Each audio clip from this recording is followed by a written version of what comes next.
ಕನಿಷ್ಠ ವೇತನಕ್ಕಿಂತ ಕಡಿಮೆ ಕೂಲಿ ನೀಡಿದ್ರೆ ದೂರು ನೀಡಿ ನ್ಯಾಯಾಧೀಶ ಮೊಹಮ್ಮದ್ ರೋಷನ್ ಶಾ ಶಿಡ್ಲಘಟ್ಟ.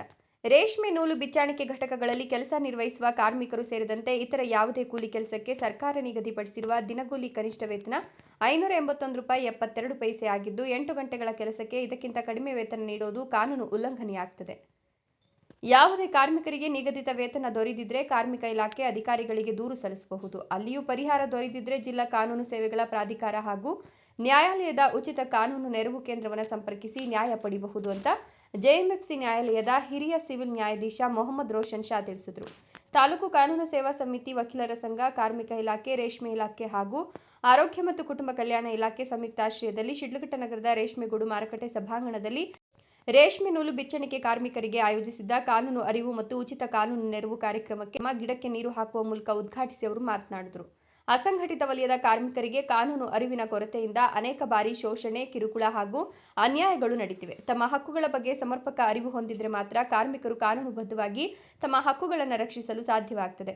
ವಿಶೇಷವಾಗಿ ರೇಷ್ಮೆ ಉದ್ಯಮದಲ್ಲಿ ಅಸಂಘಟಿತ ಕಾರ್ಮಿಕರ ಸಂಖ್ಯೆ ಹೆಚ್ಚಿರುವುದರಿಂದ ಅವರಿಗೆ ಸರ್ಕಾರದ ವಿವಿಧ ಕಲ್ಯಾಣ ಯೋಜನೆಗಳು ಹಾಗೂ ಕಾರ್ಮಿಕರ ಕಾನೂನುಗಳ ಬಗ್ಗೆ ಅರಿವು ಮೂಡಿಸುವುದು ಅಗತ್ಯವಾಗಿದೆ ಎಂದರು.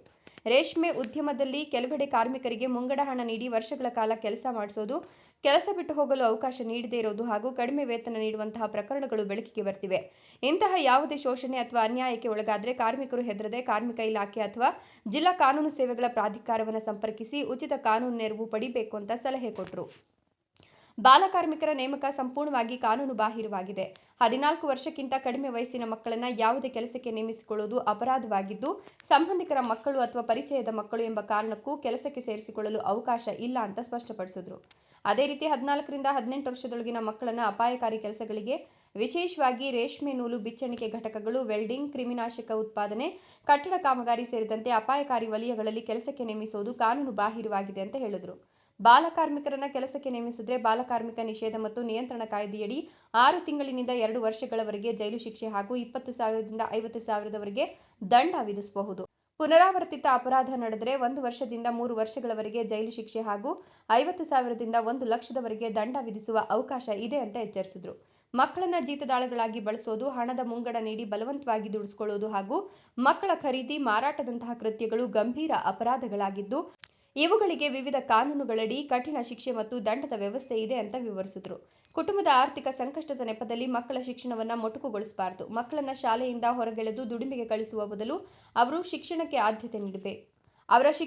ಆದ್ಯತೆ ನೀಡಬೇಕು. ಮಕ್ಕಳ ಭವಿಷ್ಯವನ್ನು ರಕ್ಷಿಸುವುದು ಪ್ರತಿಯೊಬ್ಬ ಪೋಷಕರ ಹಾಗೂ ಸಮಾಜದ ಜವಾಬ್ದಾರಿಯಾಗಿದೆ ಅಂತ ಕರೆ ನೀಡಿದರು. ಕಾರ್ಮಿಕ ಇಲಾಖೆ ಅಧಿಕಾರಿ ಶಬಾನಾ ಅಜ್ಮಿ ಮಾತನಾಡಿ, ಕಾರ್ಮಿಕರ ಹಕ್ಕುಗಳನ್ನು ರಕ್ಷಿಸಲು ಸರ್ಕಾರ ಹಲವು ಕಾನೂನುಗಳನ್ನು ಜಾರಿಗೊಳಿಸಿದೆ.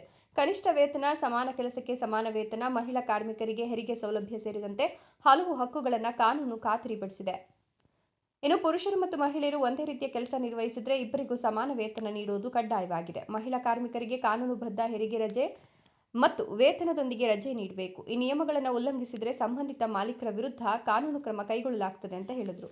ರೇಷ್ಮೆ ನೂಲು ಬಿಚ್ಚಣಿಕೆ ಕಾರ್ಮಿಕರ ಕಲ್ಯಾಣಕ್ಕಾಗಿ ಜಾರಿಯಲ್ಲಿರುವ ಸ್ಮಾರ್ಟ್ ಕಾರ್ಡ್ ಯೋಜನೆ ಕುರಿತು ಮಾಹಿತಿ ನೀಡಿದ ಅವರು, ಶಿಡ್ಲಘಟ್ಟದಲ್ಲಿ ಈಗಾಗಲೇ 440 ಕಾರ್ಮಿಕರಿಗೆ ಸ್ಮಾರ್ಟ್ ಕಾರ್ಡ್ ವಿತರಿಸಲಾಗುತ್ತಿದೆ ಎಂದರು. ಈ ಯೋಜನೆಯಡಿ ನೋಂದಾಯಿತ ಕಾರ್ಮಿಕರಿಗೆ ನೈಸರ್ಗಿಕ ಮರಣ ಸಂಭವಿಸಿದರೆ 10,000, ಅಪಘಾತ ಮರಣ ಅಥವಾ ಶಾಶ್ವತ ಅಂಗವೈಕಲ್ಯಕ್ಕೆ 1 ಲಕ್ಷ, ಆಸ್ಪತ್ರೆ ಚಿಕಿತ್ಸೆಗೆ 50,000 ವೈದ್ಯಕೀಯ ನೆರವು ದೊರೆಯುತ್ತದೆ. ಯೋಜನೆಯಲ್ಲಿ ನೋಂದಣಿ ಮಾಡಿಸಿಕೊಳ್ಳಲು ಆಧಾರ್ ಕಾರ್ಡ್, ಬ್ಯಾಂಕ್ ಖಾತೆ ವಿವರ ಮತ್ತು ಮೊಬೈಲ್ ಸಂಖ್ಯೆ ನೀಡಿದರೆ ಉಚಿತವಾಗಿ ನೋಂದಣಿ ಮಾಡಿಕೊಡಲಾಗುತ್ತದೆ.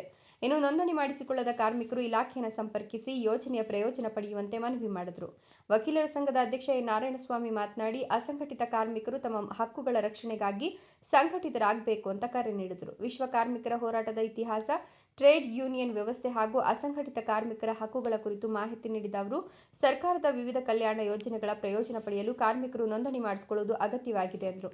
ಸಂವಿಧಾನದ ವಿಧಿ 21 ಮತ್ತು 23ರಡಿ ಕಾರ್ಮಿಕರಿಗೆ ಮೂಲಭೂತ ಹಕ್ಕುಗಳನ್ನು ಕಲ್ಪಿಸಲಾಗಿದ್ದು, ಕಡಿಮೆ ವೇತನ, ಬಲವಂತದ ದುಡಿಮೆ ಅಥವಾ ಶೋಷಣೆಗೆ ಒಳಗಾದರೆ ಸಂಬಂಧಿತ ಇಲಾಖೆ ಅಥವಾ ಜಿಲ್ಲಾ ಕಾನೂನು ಸೇವೆಗಳ ಪ್ರಾಧಿಕಾರವನ್ನು ಸಂಪರ್ಕಿಸಿ ನ್ಯಾಯ ಪಡೆಯಬಹುದಾಗಿದೆ ಅಂತ ತಿಳಿಸಿದರು. ಕಾರ್ಯಕ್ರಮದಲ್ಲಿ ಕಾರ್ಮಿಕ ಇಲಾಖೆಯಿಂದ ಅಸಂಘಟಿತ ಕಾರ್ಮಿಕರಿಗೆ ಸ್ಮಾರ್ಟ್ ಕಾರ್ಡ್ ವಿತರಿಸಲಾಯಿತು. ಕಾರ್ಮಿಕರಿಗೆ ಉಚಿತ ಆರೋಗ್ಯ ತಪಾಸಣಾ ಶಿಬಿರವನ್ನು ಆಯೋಜಿಸಲಾಗಿತ್ತು.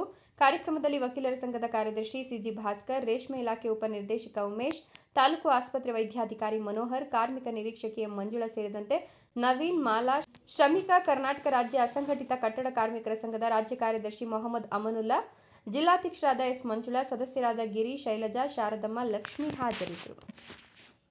ಕನಿಷ್ಠ ವೇತನ ಕಾಯ್ದೆ ಅಂತ ಇರುತ್ತೆ, ಮಿನಿಮಮ್ ವೇಜಸ್ ಆಕ್ಟ್.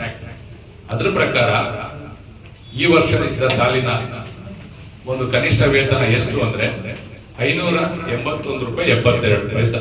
ಅಂದ್ರೆ ಅದಕ್ಕಿಂತ ಕಡಿಮೆ ಪ್ರತಿದಿನ ನಿಮ್ಮ ಕೂಲಿ ನಿಮ್ಮ ಮಾಲೀಕ ಮಾಡೋಂಗಿಲ್ಲ. ನೀವು ಏನು ಅವ್ರ ಹತ್ರ ದುಡಿತೀರಾ 8 ಅವರ್ಸು, ಆ 8 ಅವರ್ಸಿಗೋಸ್ಕರ 581 ರೂಪಾಯಿ 72 ಪೈಸೆ ಕಾನೂನು ನಿಗದಿ ಮಾಡಿದೆ. ಅದು ಪ್ರತಿ ವರ್ಷ ಒಂದು 10% ಅಥವಾ 20% ಆಯಾ ಒಂದು ಊರಿನ ವಾತಾವರಣ, ಅಲ್ಲಿನ ಪರಿಸ್ಥಿತಿಗಳು, ಆರ್ಥಿಕ ಸ್ಥಿತಿಗತಿಗಳು ನೋಡಿ ಗೌರ್ಮೆಂಟ್ ಮತ್ತೆ ಅದನ್ನ ಆ ಒಂದು ಮಿನಿಮಮ್ ವೇಜಸ್ ಆಕ್ಟ್ ಅಲ್ಲಿ ಹೆಚ್ಚಿಸ್ತಾ ಹೋಗ್ತಾ ಇರ್ತಾರೆ. ಇವತ್ತಿನ ಸಾಲಿಗೆ ನೀವು ಏನ್ 8 ಅವರ್ಸ್ ಕೆಲಸ ಮಾಡ್ತೀರಾ, ಆ 8 ಅವರ್ಸಿಗೆ 581 ರೂಪಾಯಿ 72 ಪೈಸೆ ನಿಮ್ಮ ಮಾಲೀಕರು ನಿಮ್ಗೆ ಕೊಡಲೇಬೇಕು. ಸರ್ ನಮ್ಗೆ ಕೊಡೋದಿಲ್ಲ, ಕೇಳಿದ್ರು ತೊಂದರೆ ಮಾಡ್ತಾರೆ, ಒಂದಿಷ್ಟು ಕೊಡ್ತಾರೆ ಒಂದಿಷ್ಟು ಕೊಡೋದಿಲ್ಲ, ಏನ್ ಮಾಡೋದು ಅಂತ ನಿಮ್ಗೆ ಏನಾದ್ರು ಪ್ರಶ್ನೆ ಇದ್ರೆ ನೀವು ಸಂಬಂಧಪಟ್ಟಂತಹ ಕಾರ್ಮಿಕ ಇಲಾಖೆ ಅಧಿಕಾರಿಗಳು ಇರ್ತಾರೆ, ತಾಲೂಕು ಲೆವೆಲಲ್ಲೂ ಇರ್ತಾರೆ, ಜಿಲ್ಲಾ ಮಟ್ಟದಲ್ಲೂ ಇರ್ತಾರೆ, ಅವ್ರಿಗೆ ಹೋಗಿ ದೂರನ್ನ ಕೊಡತಕ್ಕದ್ದು. ಒಂದ್ ವೇಳೆ ಅಲ್ಲೂ ನಿಮಗೆ ಪರಿಹಾರ ಸಿಗ್ತಾ ಇಲ್ಲ ಅನ್ನೋದಾದ್ರೆ ನೀವು ನ್ಯಾಯಾಲಯಕ್ಕೆ ಬರ್ಬೋದು. ನ್ಯಾಯಾಲಯಕ್ಕೆ ಕಾನೂನು ಅರಿವು ಅಂತ ಕಚೇರಿ ಇರುತ್ತೆ, ಲೀಗಲ್ ಏಡ್ ಆಫೀಸ್ ಇರುತ್ತೆ. ನೀವು ಅಲ್ಲಿ ಬಂದು ಸೂಕ್ತ ಒಂದು ಅರ್ಜಿನ ಕೊಟ್ಟು ನೀವು ದಾಖಲಾತಿನ ಏನಾದ್ರು ಸಣ್ಣ ಒದಗಿಸಿದ್ರೆ ನಾವು ಸಂಬಂಧಪಟ್ಟ ಇಲಾಖೆಯವ್ರನ್ನ ಕರೆಸಿ ನಿಮಗೆ ಸೂಕ್ತ ಪರಿಹಾರ ಒದಗಿಸ್ಲಿಕ್ಕೆ ಪ್ರಯತ್ನ ಮಾಡ್ತೀವಿ. ಸೊ ಈ ಒಂದು ಕಾರ್ಯಕ್ರಮದ ಅಡಿಯಲ್ಲಿ ಇಷ್ಟು ಮಾಹಿತಿನ ನಾನು ಹಂಚ್ಕೊಳ್ಳಿಕ್ಕೆ ಇಷ್ಟಪಟ್ಟಿದ್ದೆ. ಅದರಂತೆ ನಾನು ನಿಮಗೆ ವಿಚಾರ ಮುಟ್ಟಿಸಿದ್ದೇನೆ. ಮತ್ತೊಮ್ಮೆ ರಿಕ್ವೆಸ್ಟ್ ಮಾಡ್ತೀನಿ, ಮನೆಗಳಲ್ಲಿ ಕಷ್ಟ ಇರುತ್ತೆ, ನಾನು ಇಲ್ಲ ಅಂತ ಹೇಳಲ್ಲ.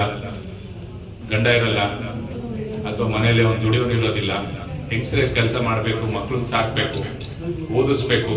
ಒಬ್ಬೊಬ್ಬರಿಗೆ ದಿನದ ಆಹಾರನ ಕೂಡಿಸೋದೇ ಕಷ್ಟ ಆಗಿರುತ್ತೆ. ಅಂಥದ್ರಲ್ಲಿ ನಾವು ಮಕ್ಕಳನ್ನ ಎಲ್ಲಿ ಸರ್ ನಾವು ಕರ್ಕೊಂಡೋಗಿ ಒಳ್ಳೆ ಶಾಲೆಗೆ ಸೇರಿಸೋದು, ಓದಿಸೋದು, ನೋಡೋದು, 4 ಮಕ್ಕಳಿದ್ದಾರೆ, ಹೆಣ್ಮಕ್ಳಿದ್ದಾರೆ, ಏನ್ ಮಾಡೋದು ಅಂತ ಕಷ್ಟ ಇರುತ್ತೆ. ನಿಮ್ಮ ಕಷ್ಟ ಏನೇ ಇದ್ರು ದಯವಿಟ್ಟು 18 ವರ್ಷಕ್ಕಿಂತ ಕಡಿಮೆ, ಅದರಲ್ಲೂ ಮುಖ್ಯವಾಗಿ 14 ವರ್ಷಕ್ಕಿಂತ ಕಡಿಮೆ ಮಕ್ಕಳನ್ನ ದಯವಿಟ್ಟು ಶಾಲೆ ತಪ್ಪಿಸ್ಬೇಡಿ, ಕೆಲಸಗಳಿಗೆ ಹಾಕಬೇಡಿ.